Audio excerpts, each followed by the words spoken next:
Good morning and welcome to our STS-135 post-landing news conference. We're pleased today to be joined by NASA Associate Administrator for Space Operations, Mr. Bill Gerstenmaier. Good morning. Kennedy Space Center Director, Bob Cabana.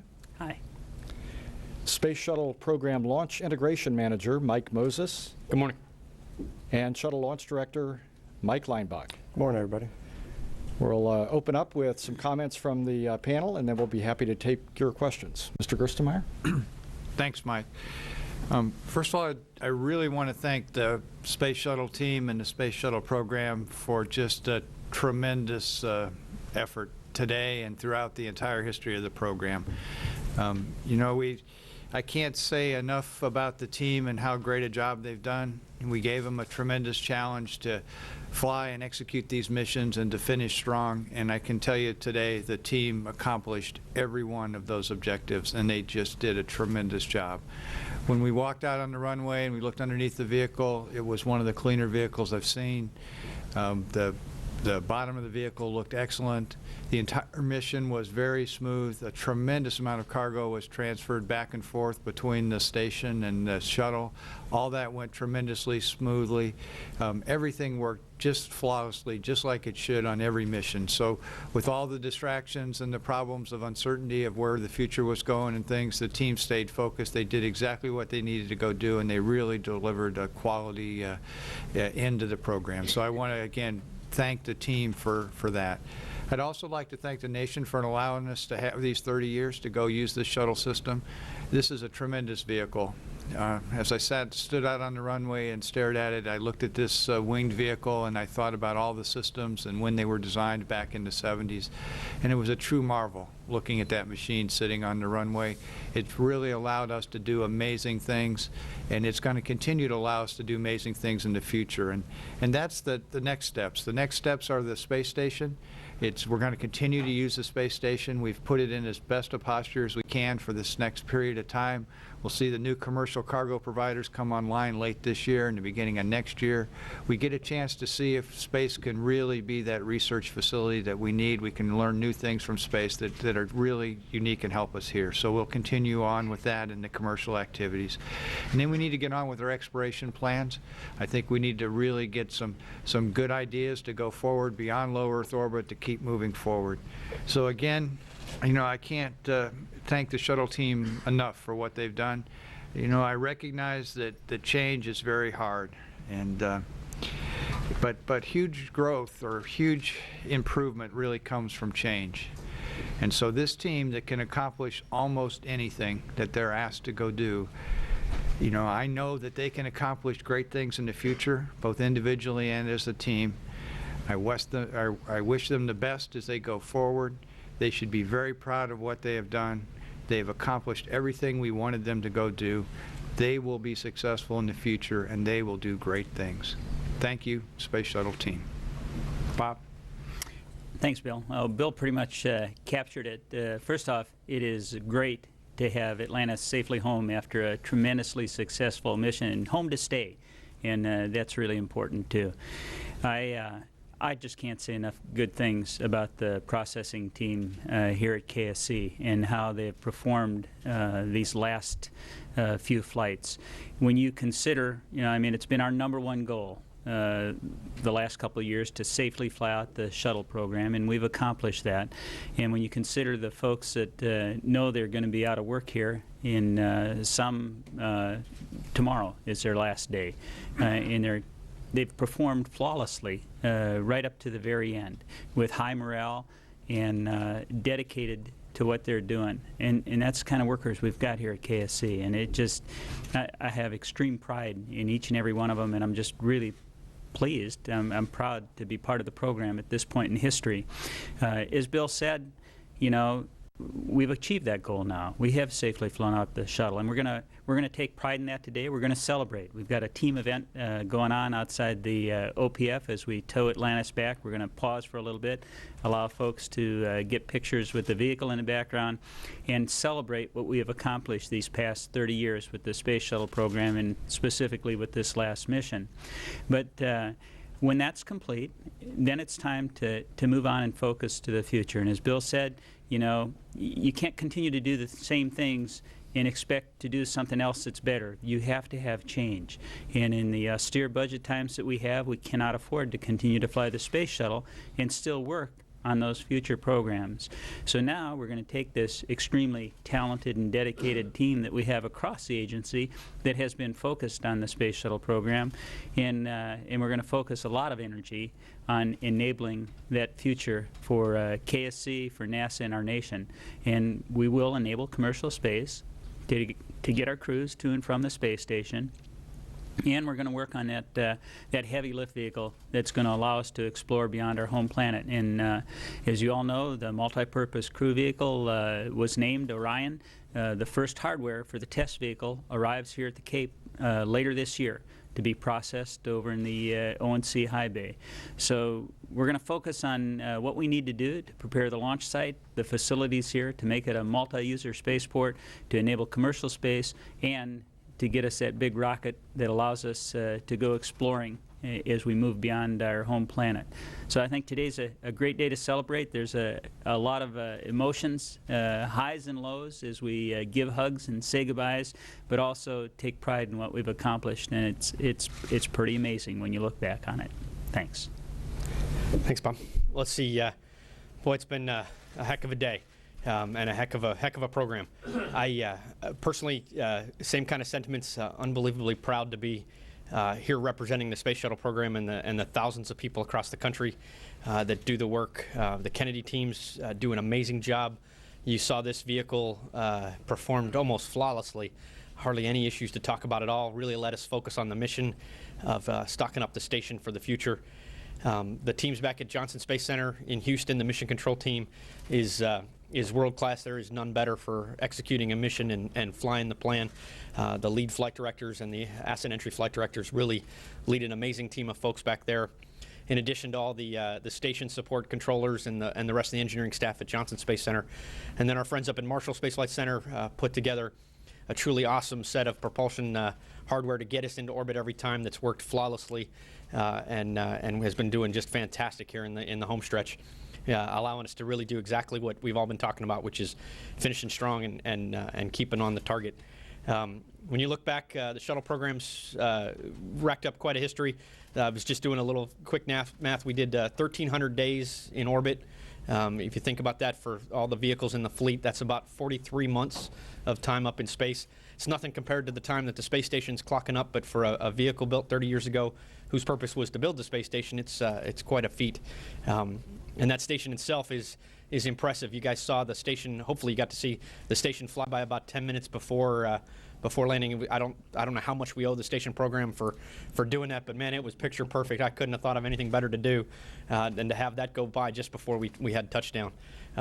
You know, hearing the sonic booms as Atlantis came home for the last time really made it drive home to me that this has been a heck of a program. And again, I just can't even begin to put into words my feelings. You know, they all kind of culminated there. Right now, I don't feel too much other than just a little bit hungry, a little bit tired.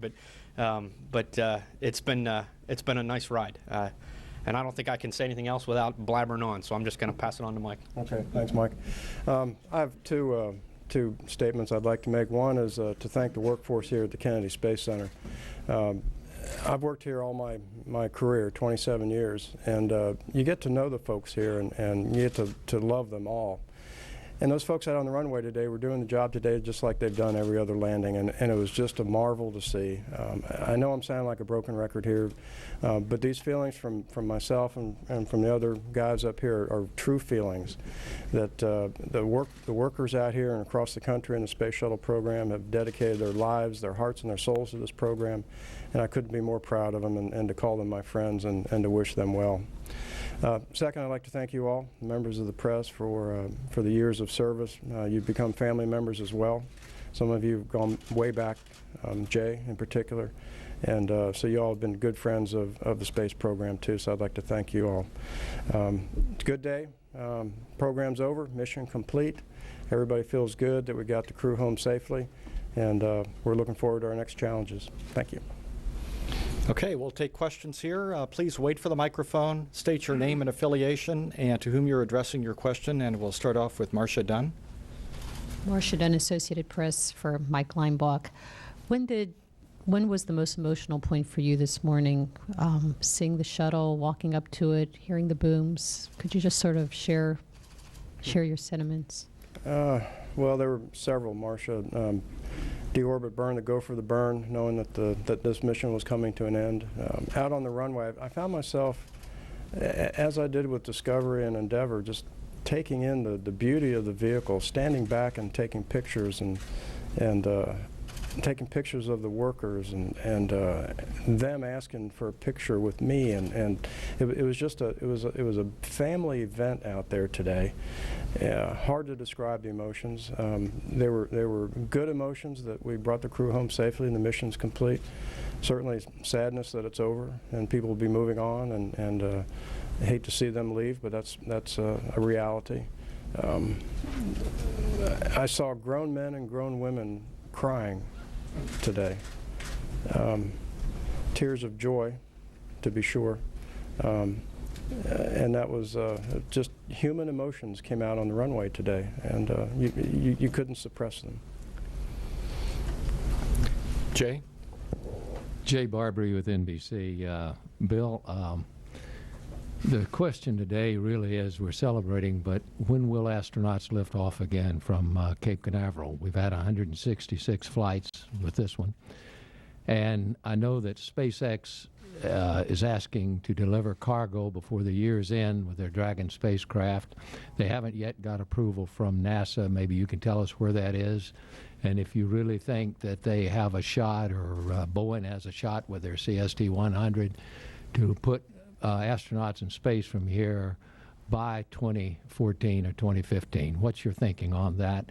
And also for Mr. Cabana, my friend, I want to say that we old guys took a vote among ourselves here today, and we decided that these two mics sitting up there are the best that you can find. And if you mess with them, we're going to have to come talk to you. Okay? I owe you $20. All right, 25. Well, I agree. Okay, Bob. I guess, first of all, in terms of the combination of the C2, which is the demonstration flight where we were just going to go close to the space station with the Dragon capsule, and then we were going to do C3, which was actually go up and stop and then be picked up by the arm and then berth to station. We technically have agreed with SpaceX that we want to combine those flights, but we haven't given them formal approval yet. We still want to go through some more analysis to go take a look and define exactly what criteria makes up that combined mission, what objectives are there, what the go, no-go criteria is. And there's also some details of the flight design we would like to get through. And then there's also some analysis we'd like to work with SpaceX in terms of their software systems, do some Monte Carlo runs to go look at the robustness. Because overall what we want to do is we want to get to cargo delivery as fast as we can. And if the systems are mature enough and the design is mature enough, combining those two flights is that best way to get cargo to ISS in the fastest manner possible. If there's still a little bit of work to do, and there's a lot of work to do, you may gain something by splitting them back into two missions, where you do one, you do a little bit less demanding, but then that gives you a lot of knowledge. It then helps you apply that knowledge to that next mission that follows. So we're trying to decide what the right exact step is, but we are doing all the planning to go ahead and have those missions combined. The capsule's being designed that way, the software's being built that way, and we're just kind of waiting for the right formal time that we collectively agree that this is the right thing to go forward. So we're very aggressively working that with the SpaceX Corporation through a series of reviews and also some internal reviews within NASA to get that activity done. And there may not be a crisp day. We kind of talked about deciding that in July. It may be in August, September. We'll find the right time when we get enough runs and data behind us so we can formally say we're heading that way, but we are technically definitely looking at those missions being combined. The next question is a little bit about commercial crew. Again, I think there's a lot of work to be done there. There was some meeting held yesterday where we're starting to talk to all the commercial providers or all the folks that could be interested in doing commercial crew activities. We are in the middle of Commercial Crew Development 2, which is a series of tests, and you know the contractors that are involved in that, the 4 that we've got. And then we'll go ahead and continue to work through that. We'll potentially look at some contracts or SpaceX to go ahead and continue that activity. We think that culminates sometime around in a flight in maybe mid-2015, 2016 timeframe. It's a lot of work to really get ready to go carry crew, and we'll let the technical work kind of drive us and see where we are, but I think from a planning standpoint, we'll look to that kind of timeframe. So say mid-2015, 2016, we could potentially see Americans again launching here from the Kennedy Space Center. But the first things immediately are to see how well cargo works, to see what we can do from a cargo standpoint. That's absolutely critical to the station, and we'll get those first easier steps first, and then step up to the more demanding task of flying crew. Heavy lift announcement. Heavy lift announcement. Yeah, heavy lift announcement.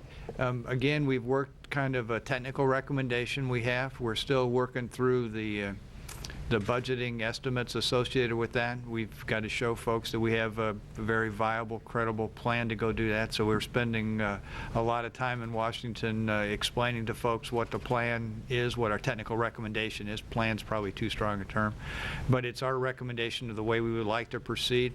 So as soon as we can get them to understand the way we've put together our budget assumptions, there's an independent cost assessment that's going on by a corporation. It'll take a look at what we've done. They'll also go look at the way we've put together the pieces to see if that's the right way to move forward, and maybe in the August time frame that activity is complete, and then we're ready to go talk about more formally what's going to be there for heavy lift. But we've got a pretty strong technical recommendation. We know what we want to go do. We think we've got features in there that are really beneficial to us overall to keep us moving forward, but we want others to review that to make sure that it is right before we officially announce it. August. I don't know. Okay. Clara. Hi, Clara Moskowitz with Space.com, and it's a question for anybody who'd like to answer. I know that up until Wheels Stop, you've all been primarily focused on completing the mission and completing the program, and I wonder just how much have you had to push aside some of the emotions, and how much have they maybe come to hit you now that that work is done?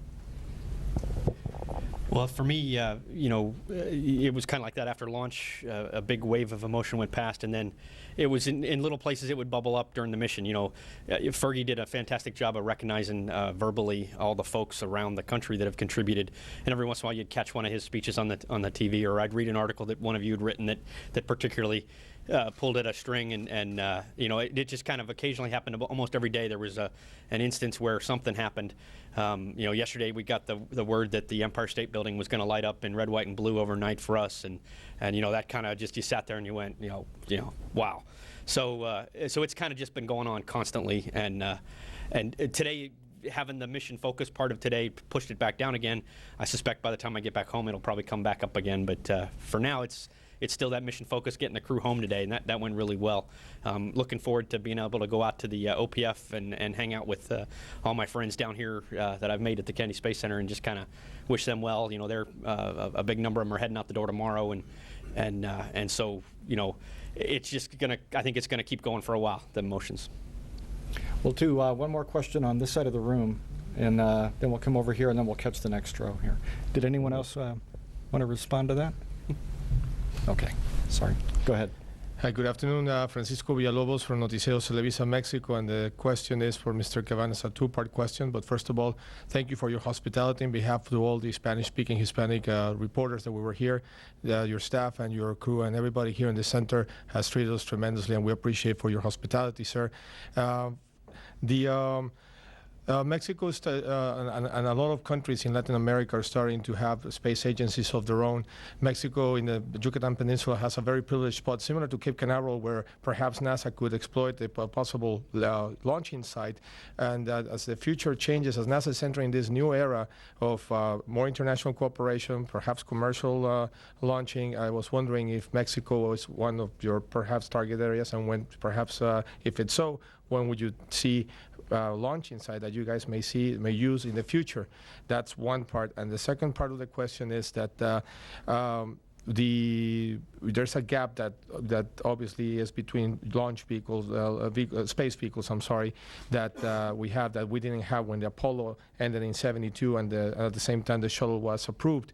And do you believe, or do you think, sir, that the NASA could have been a little bit more assertive, perhaps, with Congress when it comes to negotiating the budget, or a little bit more assertive or aggressive with them to show the importance of funding the world's most important space agency, sir?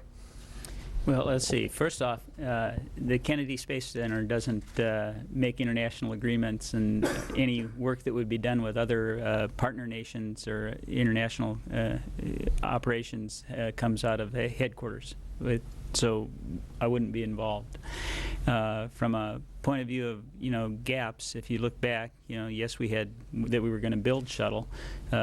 Originally, we flew we ended up flying in 1981. We were scheduled to fly in 78. There was a 3-year slip there. We flew the last Apollo-Soyuz test flight in 75. So, there was a 6-year gap between when we last flew and we flew on the shuttle. When you say we don't have a vehicle to go fly on, I know of 4 vehicles that are competing right now, trying to be designed to fly Americans in space. And some are further along than others, getting to critical design reviews. So I believe we do have a plan to get folks to low Earth orbit. We just got to make sure that we enable it and make it happen. From a heavy lift point of view, we've defined the Orion spacecraft as our multi-purpose crew vehicle, and we are building that, and it's very far along in its testing. So I think we have the vehicles more or less defined. What we now have to do is follow through on our plan and make it work to get them flying. Here in the front row. Hi, Eben Brown, Fox News Radio, for anyone who would like to take it. If someone came to you in April of '81 and said, you're going to fly these things for 30 years, and in the process you were going to go hang out at the Mir space station, you were going to launch an amazing space telescope, and then you were going to build this behemoth of a space station, would you tell them that they were crazy? Or did you think that, oh yeah, no, that's what we're going to do? Well, I'll answer that part way. I think back then that folks had great visions for the space shuttle, and I think a space station was part of those visions. That was the main reason for having a space shuttle, was to go to a space station. It just took us a while. I mean, if you look back on, Space Station Freedom, where we were, they were looking at a space station in 1984. It just took us a while to get the final design and get where we needed to go. The Russian cooperation part, that might have been a little bit different in 1981. But again, it shows how things change and how valuable the space shuttle is. When you consider, look at the American United States Astronaut Corps pre-shuttle and look at it post-shuttle. Look at the diversity that we have. The shuttle did that. The international partners that we've flown, that happened because of the shuttle. So, it's pretty amazing. So I think folks had great vision for the shuttle. It's what it was designed to do, and I think it performed its mission extremely well when you look at that International Space Station on orbit. And Evan, Bob said it exactly right, but there were those moments. Those are some of my most cherished ones back in mission control, where you'd sit there and you'd be handed a mission and a bunch of payloads, and you'd look at it and you go, we're going to do what? And we're going to put this 100-foot boom over the side of the orbiter with a radar antenna on the end of it, and then we have to do RCS burns in the middle of it, and it's going to wing around like a fishing rod. But just like a fishing rod, we'll time it just right so that we don't snap it in half. And you see, we're going to do what? And it went perfect, and we got one of the highest resolution radar maps of the Earth on that space radar mapping mission. But that was the challenges, and that was the fun and excitement of this program. Is around the corner there was always something new and different and new challenge, and you'd incorporate some new activity, some new payload. The station, when we first started, it was going to be not as big or as intense. It was going to be a lot of self-assembly with robotics. We realized we weren't quite ready to do that. We threw the EVA team into the mix.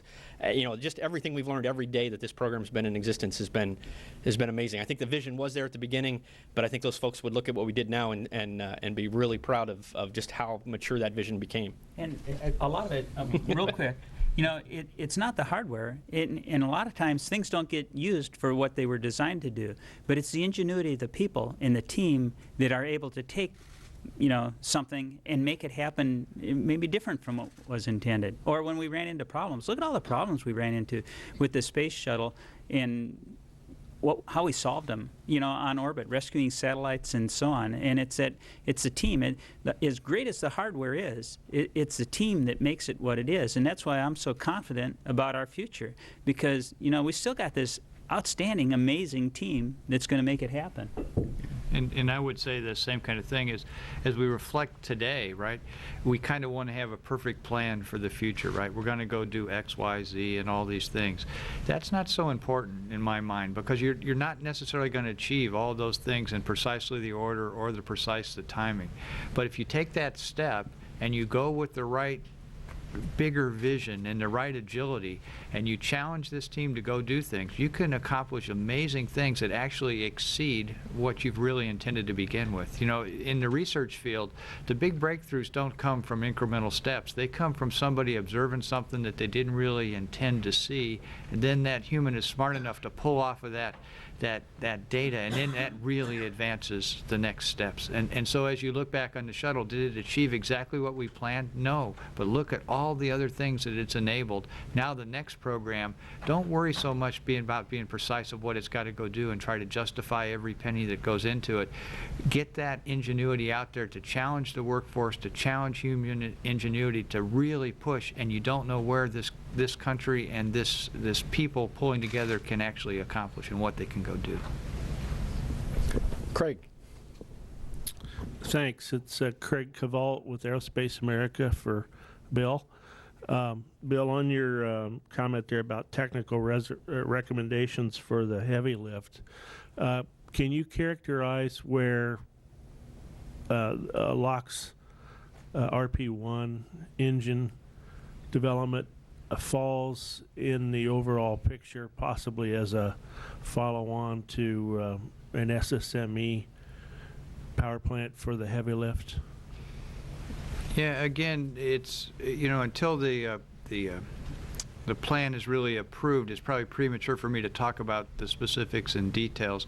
But we've got an approach that tries to leverage off of what we've got today, but then it also allows for new technology to get entered in at the right time and move forward. So we've got to, so we're not ruling out LOX RP for some aspect of this thing. We think there's some potential there. We think solids also can have a potential, but the idea is then how do you let competition or let ingenuity drive some of those pieces. So we've kind of laid out a framework to go do that from a decision process. I can't say too much more until it gets a little bit more approval, but that's the basic kind of concept that we've laid out, to try to not totally discount what we've got in the past, but to use it where it makes sense, but then also give us a growth path to interject some new technology if it's really there and it's really mature and ready to go forward. Robert. Hi, Robert Perlman with CollectSpace.com with, I guess, a question for anyone who wants to take it. I realize the shuttle program, or at least the shuttle flights, are only hours over, but trying to put the program into a perspective of the human spaceflight legacy, I wonder if you feel that the shuttle will be appreciated for what it has done, what it did do, or whether, like Gemini has in between Mercury and Apollo, it'll become the unsung workhorse of getting us to that next step, which now is exploration beyond low Earth orbit. I'll go first. I don't see how the shuttle cannot help but be recognized for the outstanding vehicle that it is. It allowed us to learn how to actually live and work in space. Look at the EVAs that we did out of the shuttle. I mean, we've done so many things with the shuttle that just could not have been done otherwise. I think it's what has enabled us to say, all right, you know, we got to focus on going beyond Earth now. We've learned how to work in low Earth orbit. We've got a lot more to learn about deep space and about long-duration space flight. We got a space station there as a result of the shuttle. I think that's got to be one of the shuttle's crowning achievements, that world-class laboratory that we have up there. Now we got to utilize it. And I think the space shuttle will be recognized for that. You know, and Robert, I've addressed this a little bit in the past too. That I was asked once, was the shuttle worth the cost? And My response was it was absolutely worth the cost, but not from a monetary perspective, but from an evolutionary perspective of the space program and what I believe we need to do as humans is go colonize elsewhere eventually. And so, as Bob said, we've learned to work and live in low Earth orbit. It was a natural step in that process, and the shuttle was the right vehicle for that, and it performed extremely well. And so it's an evolutionary step. We're about to take the next steps, but I believe we need to have a vision as a being that eventually we need to go colonize elsewhere, and that ought to be our vision, and then enable that somehow over the next many decades, obviously, centuries. But the shuttle will always be looked back upon as the next logical step after Apollo, and then we need to go to the next step after shuttle. Mark Ratterman with Talking Space. A question for Mike Leinbach. We've been talking about change, and I've got kind of a think back to look forward question.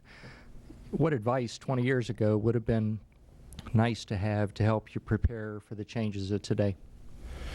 Gosh, well, change, as managers, we've all been through a lot of management courses, and one thing that comes across is the process of change, and there are 4 phases of change, right? And it doesn't matter what the change is. Any major change in one's life, you go through these 4 changes, these 4 stages, and it's denial, anger, exploration, and acceptance.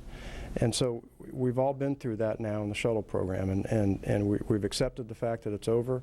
I think if we look back, a number of years, maybe 4 or 5 years, we knew the end was coming. I believe the workforce has handled that change well, because we were given that time to accept that change. The finality of it is, there's no doubt, it's over now, and that affects a lot of people.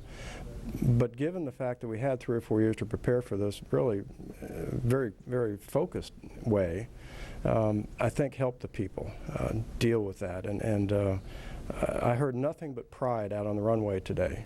When I talked to the people in between the hugs and the pats on the back, the pride that they have of having been part of this amazing program, this amazing bit of history. No one can ever take that away from us. And so I think over the last 3 or 4 years, we've been concentrating on completing the job that we were given to do. We've done that now successfully. We have a lot of pride in that, and no one can take that away from us. James? James Dean with Florida Today. Mike Leinbach, you kind of just touched on this, but I was going to ask one of Fergie's comments during an interview with respect to the sort of despondent mood among the workforce was that we needed to go through kind of a moment like being at a wake to get through that grief and get through the acceptance and all that. I wondered if you felt like that might be what's going on today as we're seeing the tow back and the celebration that'll happen, and if you have more of a sense after today being able to move on. Well, certainly there's that. Again, those processes, those phases of change are coming into play today. But this is a machine that we have to retire. It's a program that's over. It's not as traumatic as people think it is. I've been through a lot more traumatic things in my life, and these guys have been through a lot more traumatic things in their lives, and you have too. This is the end of the program. People will move on and do well. It's the loss of something that means important, that is important to us, but it's certainly nothing like the loss of a family member. It's important, but it's not the end of the world. The sun will rise again tomorrow. Back over here. Donna Leinwand from USA Today. This is for anyone who wants to answer it. Looking at a non-shuttle program right now, what that's going on in NASA makes you excited? What do you think that the general public should be interested in when they look at NASA programs until you start going to Mars? I'll jump in real quick, and somebody else can add more. We got 3 awesome science missions coming up here. Juno, August 5th, Grail to the moon. And I was over in the PHSF yesterday looking at the Mars Science Lab, the rover going through its final testing before it all gets packed up to send something the size of a car to the surface of Mars to explore for at least 2 years. That's exciting, having a rover that big with the capability that it has, not to mention the unique way that it's getting delivered to Mars. I mean, this is great stuff. People ought to be excited about it. It's neat. It's a precursor to sending humans there, having these robots go explore and learn to prepare us for the future.